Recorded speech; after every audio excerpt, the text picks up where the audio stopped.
WNST, Towson, Baltimore, and WNST.net.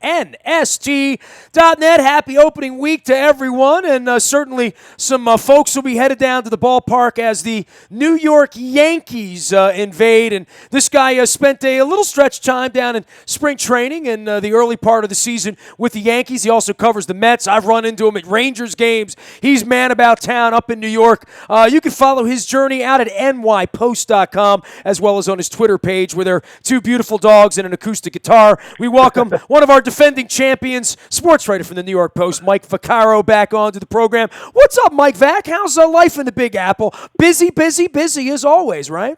Busy and rainy today, unfortunately, Nestor. But it's always the pulse is always quick up here. It's a lot of fun. Well, the pulse is quick for the Yankees fans, and I guess no hearts are racing that they're going to win 100 games this year. I think fans want to see some level of progress, but certainly a lot of pressure on Bird and Sanchez that's brought on by you meddling sports writers up there. Yeah, no question about it. Also by the fact that Sanchez was Roy Hobbs-like for most of his stretch with the big club last year. Although he ended last year kind of in a tailspin, and he started this year the same way, 1 for 14, 1 for 15, and Bird has had a tough start, but those are the two players along with Judge that are going to really make keep Yankees fans' interest, because this is the rarest of years among the Yankees. Something that from inside the organization to outside, people are acknowledging this is a rebuilding year, and there haven't been that many of those lately. And I think it's been a smart decision to try and go this way. But one of the things about that is not every prospect pans out, and not every prospect that starts hot like Gary Sanchez did, stays that way. So it's a fascinating team to me on a lot of different levels. If you're not going to have a team that's going to challenge for the World Series, this is probably the second best thing, because it really kind of whets your appetite for the next couple of years, assuming things go well. Well, how hard is it to be a patient columnist and sports writer after, they hang banners around there pretty frequently the last couple of decades as you've watched this thing unfold?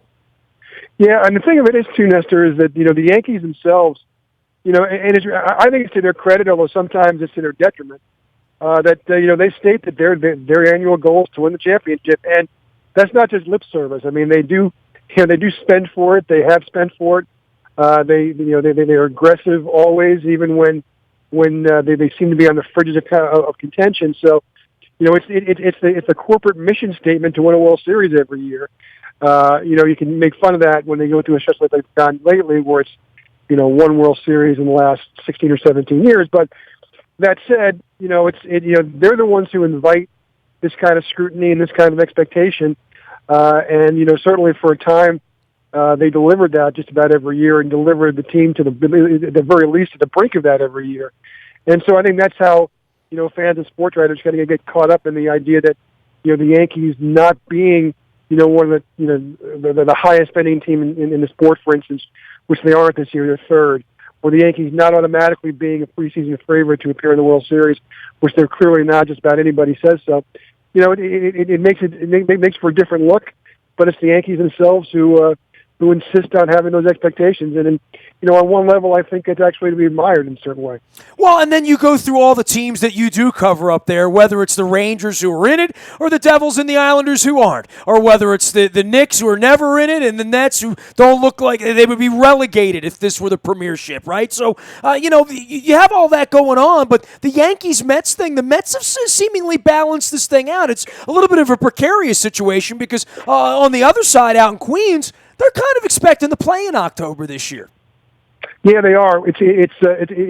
I've always found it very interesting to the balance of power in the town. I mean, there really hasn't been much of a story about that the last 20, 23, 24 years, just because the Yankees were so dominant for so long. But the Mets have had times, and extended times, where they not only own the town in spirit, but in practice. Outdrawing the Yankees, outrating the Yankees, and outperforming the Yankees. Now that hasn't lasted for very long in any of those instances, but it does appear that they're inching toward that, at least this year.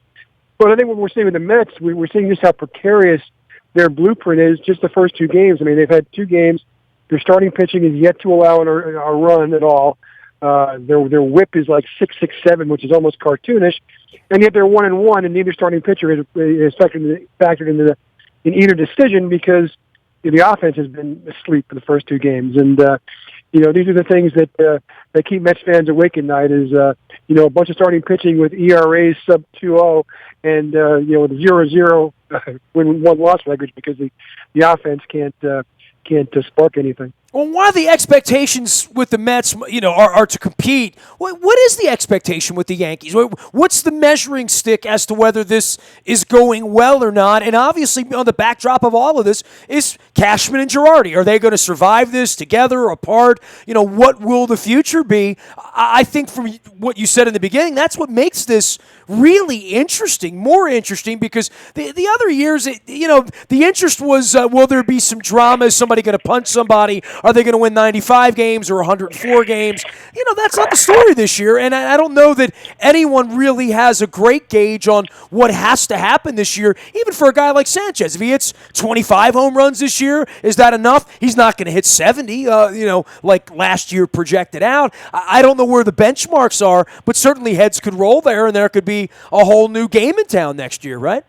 Yeah, there could. I think that, and it's funny, just after the opening day game, and the fact they've lost 2 out of 3 to Tampa, who's not supposed to be very good, there's, a sizable amount of Yankees fans who are, already kind of shivering and wondering if maybe this isn't 1965 or 1982, other soft spots in Yankee history. But I'd be surprised if either Girardi or Cashman don't survive this year unless it bottoms out. Because I think certainly Cashman wants to, it's his desire to want to see this through because, it was his call to kind of go through the entire reboot they went through last year. And Girardi, I think, understands that, I think the only other job he might have wanted other than the Yankees is the Cubs, and that's not available. It's not going to be available. And it's certainly not the same job it was when he was coveting it a few years ago. But, as far as what, is acceptable for the Yankees, I think, if they're not competing for the wild card spot sometime in September, and by competing, I mean, within 4 or 5 games, there's an opportunity, a puncher's chance to get it. I think it would be considered a disappointing season because look, this is not where what the Astros or the Cubs did a few years ago. All right, they didn't blow it all up and are expecting to lose 105 games. You look up and down the line, they still have a $190 million payroll.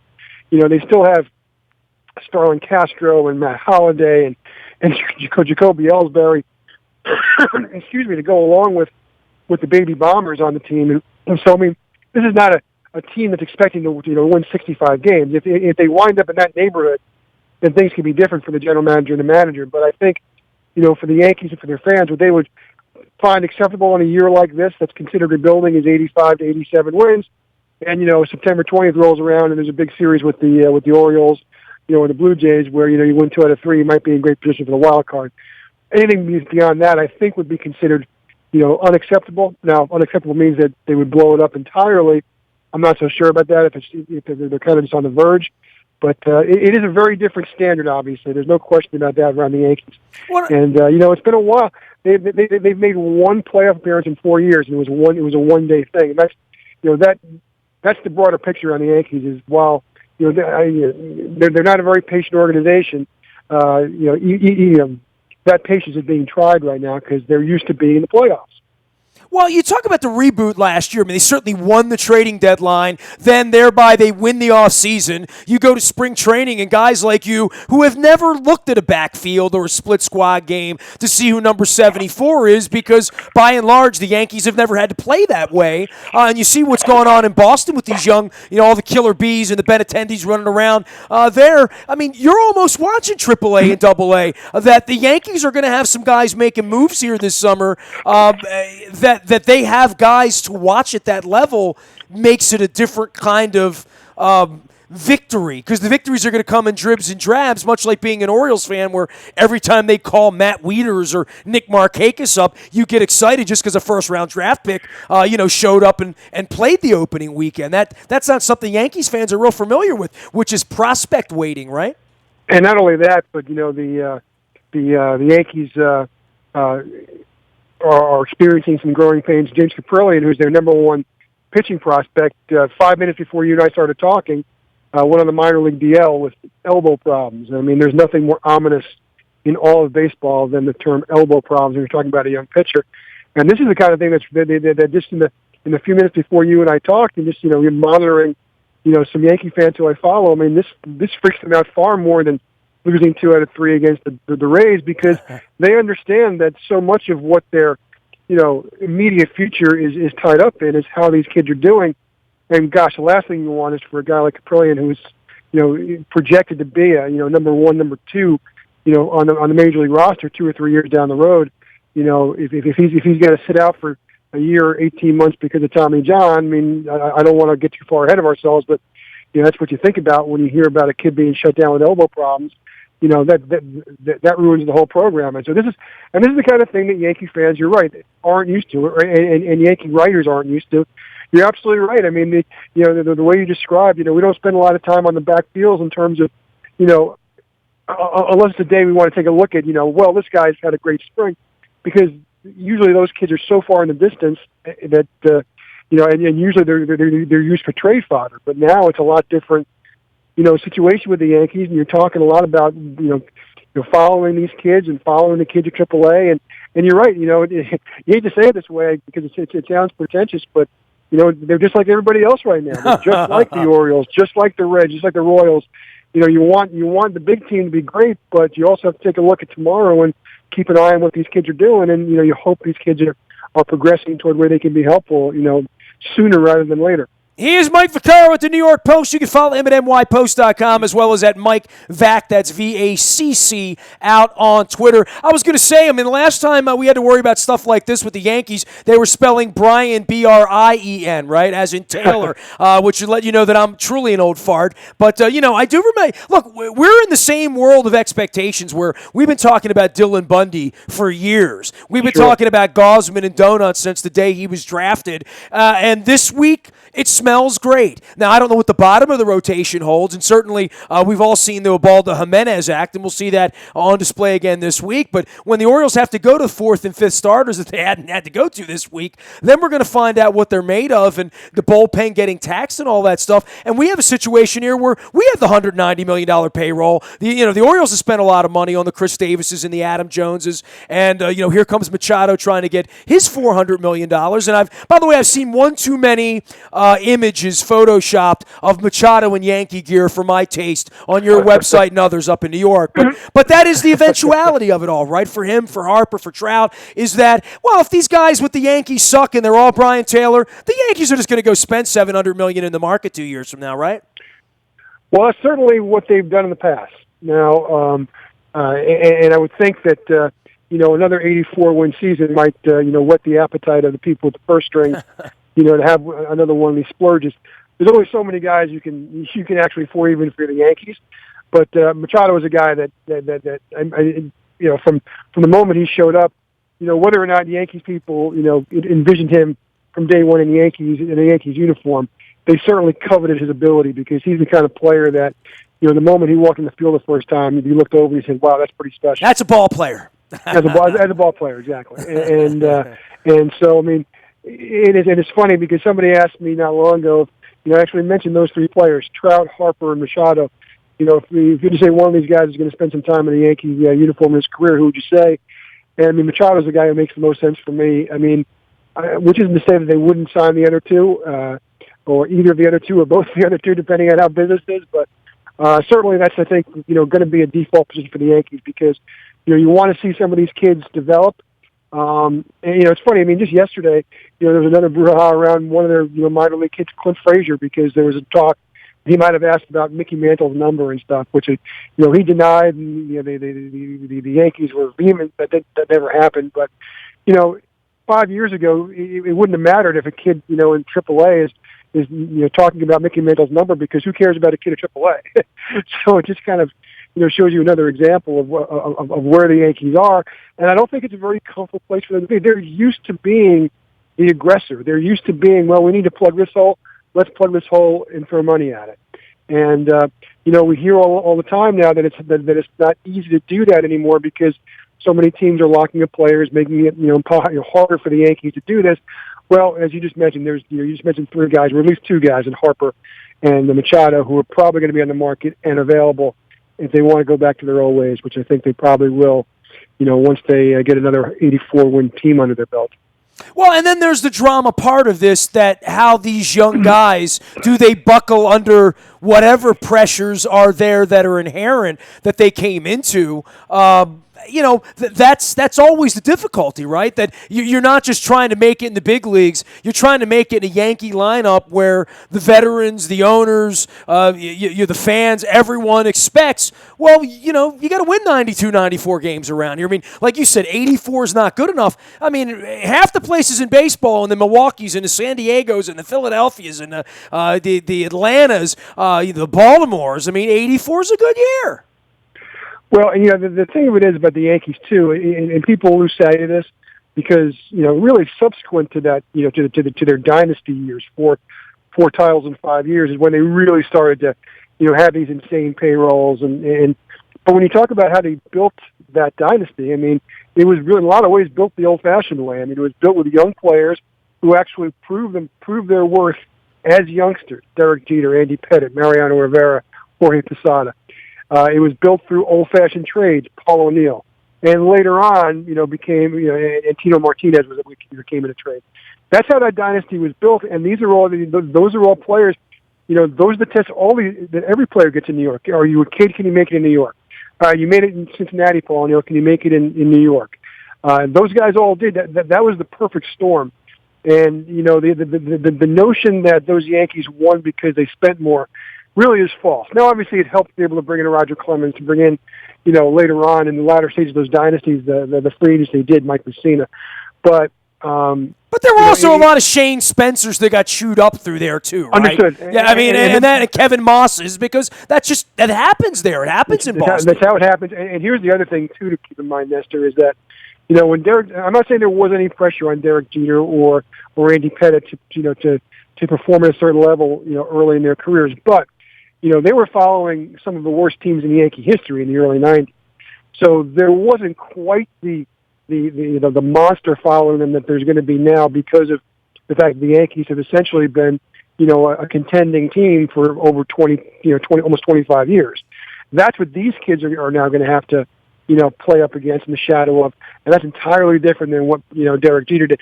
That's not to say that Derek Jeter wouldn't have been able to rise to that occasion, or the other guys, Mariano. I mean, these are all-time great players. They probably would have, obviously been fine, but they didn't have to find out because they came up at a time when Yankees fans were so desperate for any kind of hope that there wasn't the kind of, all-consuming monster that there is now, just because of the expectations that have been put in place because of all the success they've had. Yeah, we're in Baltimore, dude. Like, they didn't do much in the offseason, and no one here seems to care, and we'll get by with what we get by with, and here we go. Meanwhile, Boston just, trades off their shining gem in the franchise to get another left-handed arm because they believe it's here and now. And, I mean, you buying what they're selling?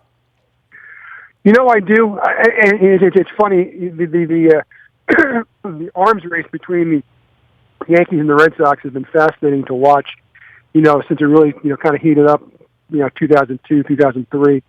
They really do, it's funny how they kind of, study what each other does. I mean, you mentioned this earlier, Nestor, about, a lot of what the Yankees are doing in terms of going with youth is because they saw it work for the Red Sox. It works when you have players like Betts and Bogarts and Benintendi. When that's what it is. When it's Jeter and that's great. But when it's not, then you have no backup plan, especially if you don't have money. Right. And that's the thing. And the thing about both the Red Sox and the Yankees is you sometimes wonder if maybe they talk about being committed to youth movements because it makes them seem less gluttonous. Because really, in the back of their minds, there's always an opportunity to make a play for Chris Sale, to make a play for a Harper, to make a play for Machado when the chips are really down and when you really push comes to shove. Are you committed to the kids? Or are you committed to kind of as close to a sure thing as you can when you're talking about established stars? And both those teams have shown an inability to really to resist when the opportunity is there to bring in a fancy name and a fat contract. All right, dude, before I let you go, it's got to get 2 seconds of puck in here because at some point I have a feeling I'll be back and forth up the turnpike for some Rangers-Capitals thriller in Game 5 or something like that. But do you think the Capitals are going to win the Stanley Cup? I mean, be honest with me, Mike.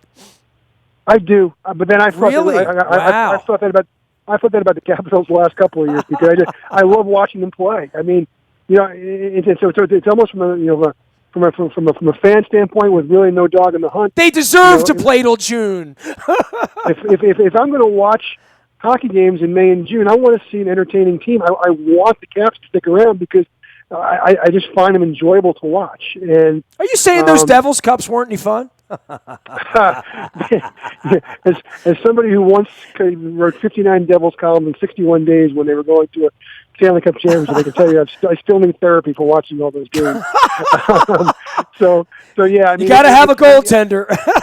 I think it would be, I really think it would be good for the sport too, Nestor. I really do because it's such a fun brand of hockey these guys play, and to be able to to have them be the standard bearer at least one time, and there'll be so many great sub stories about keep coming back and resilience and so forth. I just got to think that one of these days the bounces are going to go right for them, and I can tell you I hope it's this year because I just do watch. I enjoy watching them play so much. They're not quite the Cubs of hockey because the Maple Leafs are still sort of out there in the abyss a little bit, and they may see them next week. But I think for Trotz, for Ovechkin, for a Holtby, for all these guys, a Backstrom that have been through the ringer, and all the veteran guys have already got their names on the cup. I hope for all of our sake there is a nice long run in this for us this year. So that's all I'm hoping for. Hey, I hope I run into you at some point or later on in the month. I'm sure the road goes through Pennsylvania Station up there in the Garden. At least that's my feeling. Well, that sounds good. That'd be a lot of fun. Those games would be fun too. Mike, always great to have you on, man. Keep the faith. Happy spring to you. We'll be following you out there at New York Post as well as at Mike Vack on Twitter. Great having you on again, as always. Always great talking, Nestor. Thanks for having me on. You got it. Mike Vaccaro, sports writer at the New York Post. He's Mike Vack, VACC, out on Twitter and at nypost.com. You can find me out in the Bayou Toyota Audio Vault 24 hours a day from anywhere in the world on your mobile device by downloading the TuneIn radio app. We do come in crystal clear. The morning newspaper ships to your email inbox at 7 a.m. each and every morning. That is brought to you by Planet Fitness and PlanetFitness.com. It's still $10 a month to get in the best shape of your life there, and we're almost into bikini season. Had it for a couple of days last week. Let's see. Breaking news. If there's any Nick Mangold going on to match your Timmy Jernigan, it comes first on the WNST text service. That's all brought to you by Coons Ford of Security Boulevard. I'm on Facebook, Twitter, LinkedIn, Snapchat, Instagram, streaming live on our Facebook as well as our YouTube WNSTV channel. And don't forget, our London trip is on sale. We're waiting on the NFL schedule. We're going to get Green Bay, Nashville, Minnesota out to you. The Raiders, who knows? Nasty at WNST.net finds me. I am a very available individual. We are WNST.net, AM 1570, and WNST Towson, Baltimore, and we never stop talking Baltimore sports.